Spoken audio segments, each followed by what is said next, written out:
So ayan guys, good morning. Today is September 1, 2025. Unang araw ng September ngayon. Samahan niyo ako, babiyahe ako. Lunes ngayon. So may booking niya ako, pakita ko sa inyo. Ang pick up nito guys sa may Stonebridge, 1.1 km ang layo. Dito lang din sa Carmona, Cavite. And then ang drop off nito guys sa may Santa Rosa Heights. Sa may papuntang Silang. So tara, pick upin natin.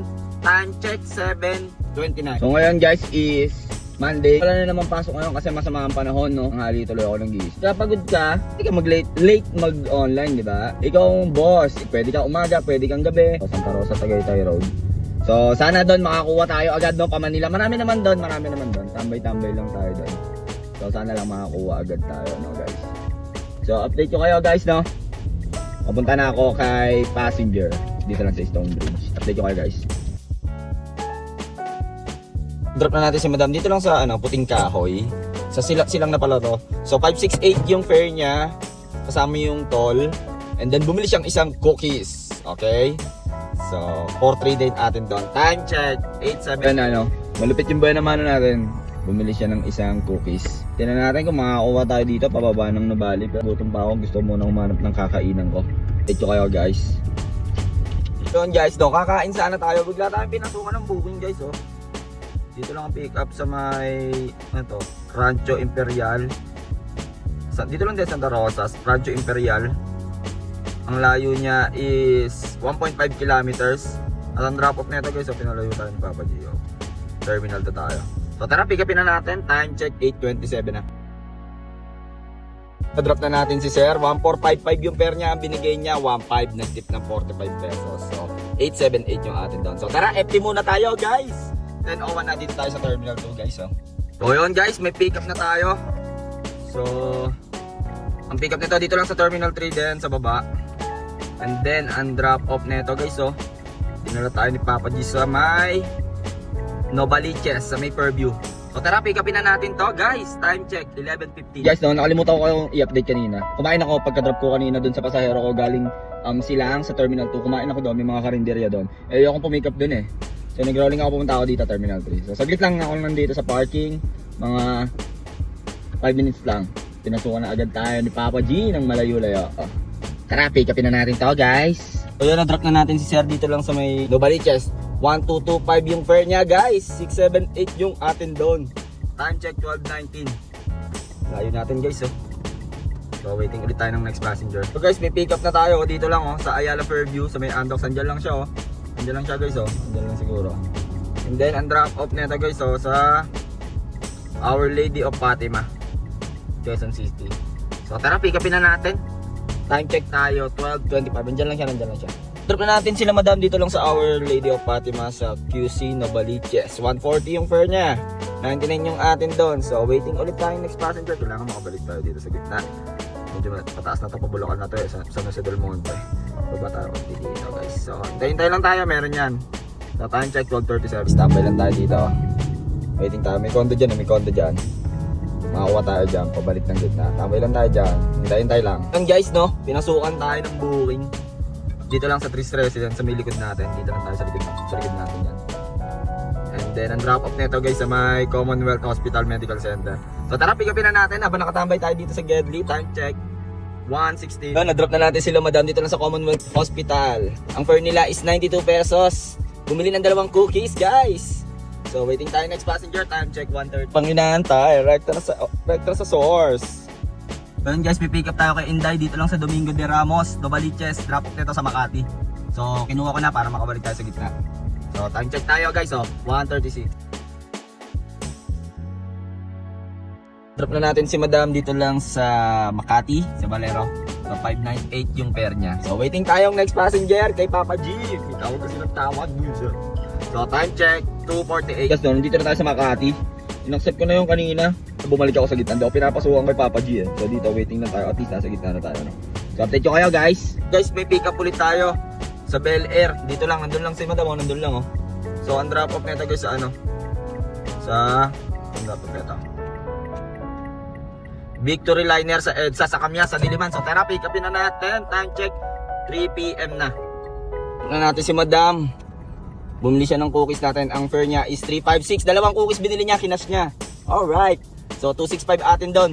So time check tayo, 3:42. So yun guys, may pasahero na tayo. Ang pick up lang nito sa E-Road. At ang drop off nito guys, oh. Saan to? Sa ano tayo? Major S. Dizon. So street, dito lang din sa may Project 4 Quezon City. So tara, pick upin na natin. Time check 4:06 na. Drop ko na sila sir, dito lang sa Industrial Valley sa Marikina. Marikina na pala to, 174 yung pair niya. 130 yung atin doon. So time check 4:27. Ayun guys, may passenger na tayo no. Dito lang sa E-Road sa may Quezon City. Dito lang. Ang lapit niya is 280 meters at ang drop off nito guys, oh. Uy, binato tayo sa probinsya guys. So imus tayo guys. So tara, pick upin na natin to. Time check 4:50.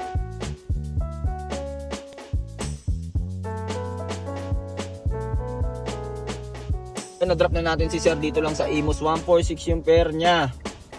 673 yung atin doon. So waiting tayo ng next passenger. Bumili siya, 2 cookies. Nagkwentuhan pa kami.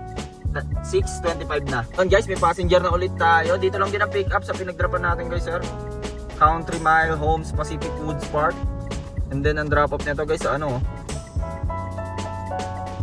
sa Kawit na to. So tara, pick upin na natin. Time check tayo 6:27. Na natin si madam dito lang sa may Kawit. 185 yung fare niya, binigay niya 200 na tip ng 15. So 139 atin doon. Tapos bumili pa siya ng cookies 4. Okay? So tara, safety na tayo. Gamitan na natin 'to ng pinagbabawal na technique, guys. Safety na tayo, guys. Tabi na. SSS ka lang ba? Ano, time check 6:49. Guys, di pa tayo nakakalayo dun sa pinagdrapan natin. May pick up na ulit tayo. Diyan lang sa One Serenata Hotel. Ang layo niya is 1 kilometer. And then ang drop off nito guys, gumana yung set destination natin guys, oh. Sa may Antipolo Street, sa may Pampalona 3. So tara, pick upin na natin. Time check 6:51. Natin sinundo guys, oh. Okay, na-drop na natin si madam dito lang sa may Alabang Sapote. 283 ang pair niya. 212 yung atin doon. So may safety pa rin tayo guys. Waiting pa tayo ng pababa. So tara, rolling tayo. So time check 7:32 na. So yun guys, no, update lang. Dito tayo sa Las Piñas. Waiting tayo ng papuntang ATC. Malapit na naman to, siguro mga 3 or 5 kilometers lang ang layo ng Robinsons Las Piñas dito sa ATC. Papahinga lang tayo on time, no?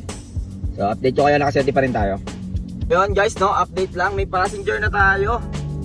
So talagang binigyan tayo ni Papa G. Alabang sa town center lang ang pick up. 440 meters ang layo ni passenger. At ang drop off nito sa may halang, oh, Newton Heights. So tara, pick upin na natin guys. So time check 8:39. So na-drop na natin sila sir dito lang sa Newton Heights sa may halang. 315 yung fare nila. 260 atin doon. Tapos nag-tip sila ng 25 pesos. So tara, ano pang hinihintay? Go home na sa gasoline station. Time check 21:09 PM. So lapit na lang naman ako sa gasoline station guys. So isang ano na lang yun. Dito lang ako dahil sa Southwood. So update ko kayo guys. So ayan yung total na natakbo natin. Mahaba yung takbo natin pero sakto lang yung gas. Mababa. Naka full tank automatic ulit. 900 plus lang. 988. Yung cash tip natin guys, oh. Meron din tayo kay Inday, 538 pesos. So yun guys, meron din tayong 11 jobs. 11 plus may isa tayo kay Inday. Layo na natakbo ko. Pero tuloy-tuloy lang, kaya yung gas ko 988 lang. At 97% ng quota natin. Kinapos lang tayo siguro mga 2 or 300. 2 or 300, mga ganun lang. 7:30 tayo pinasukan ng booking, and then nakalapag tayo dito 9:44. So all 13 to 14 hours tayo nasa kalsada. Pero sobrang baba talaga ng pamasahe guys. Alam kung bakit. Ang baba ng pamasahe, hindi siya makatao. Para na ako nagka-tricycle. Ang baba, puro long shot lang yung mga nakukuha ko. Pero para sa akin ang baba, hindi siya tulad ng dati. Try kong i-review kung ilang percent na yung kinakaltas ni Papa G. Siguro mga, tingin ko kanina para mga 24-25% na eh. Dati kasi nabutan ko last year, nabutan ko 10% lang talaga. 10% lang yung commission ni Papa G. Tapos ang bilis ko na nakakakota. Siguro mga 7 hours lang ata, 8 hours. Ngayon, katagal na akong 12 to 14 hours, kaya sobrang hirap. Ang hirap dito. Ngayon, para sa akin ha, kailangan mong habaan yung oras mo. Pero para sa akin, worth it naman. Kasi syempre, worth it yung pagod mo. Yun nga lang, kailangan mo talaga mag-effort. Ganun talaga ang buhay. Ito yung pinili natin trabaho. Ganun. Pero worth it naman. Di naman tulad sa dati kasi syempre, 2 trabaho ko. Galing din ako sa corporate. Pero, syempre, hindi ko naman inaano na okay ang earnings dito, mas okay ang kitaan dito. Okay din naman sa corporate, kaso mas, ewan ko, mas nagustuhan ko dito eh. Kasi pag mas masipag ka dito, mas malaki kikitain mo. Unlike sa corporate, or sa company, private company, kahit anong sipag mo, sasahurin mo, fix yun. Depende na lang kung may mga bonuses kayo or incentives. Yun yung hinahabol ko dito, bonuses and incentives eh. Papa G, iba pa yung daily na bonuses, iba pa yung monthly. Kaya, saan ka pa, di ba? Tapos bukod pa yung earnings mo, yun yung maganda dito. Pero ngayon, sobrang baba lang talaga ng pamasahe. Comment down below kung nakaka-relate kayo. Sobrang baba ng pamasahe. Kaya kung ikaw, pasahero ka, mag-tricycle ka, kuwari, punta ka sa kabilang kanto, or kung saan man, malapit lang, kuwari, punta ka lang ng mga 5 kilometers. Kaysa mag-tricycle or jeep ka, mag-grab ka na lang. Hindi ko minamarket yung grab, pero kung pasahero ako, mag-grab na ako. Kuwari, punta lang ako dyan sa kabilang kanto. Imbis na mag-tricycle ako, kuwari, dito, Carmona, punta ako ng Olivares, 4 kami. Mag-grab na ako kaysa mag-jeep kami or tricycle, di ba? Ganun din naman. So, yun lang, masyadong mahaba na tong video na to. Medyo maulan ngayon, pero at least yung mga rutang napuntahan natin, okay naman at nagawa natin ng diskarte. Wala namang pasok, kaya medyo sinulit ko lang din. Tuloy-tuloy lang. Pero kung may pasok yun, wala na. Trap na tayo.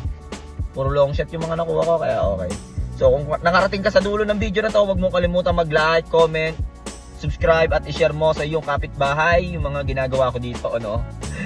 So, kung ano man ang diskarte mo sa buhay, araw-araw mo lang galingan, makakamit mo rin ang tagumpay. It's your boy, KOLIN, signing off. Peace!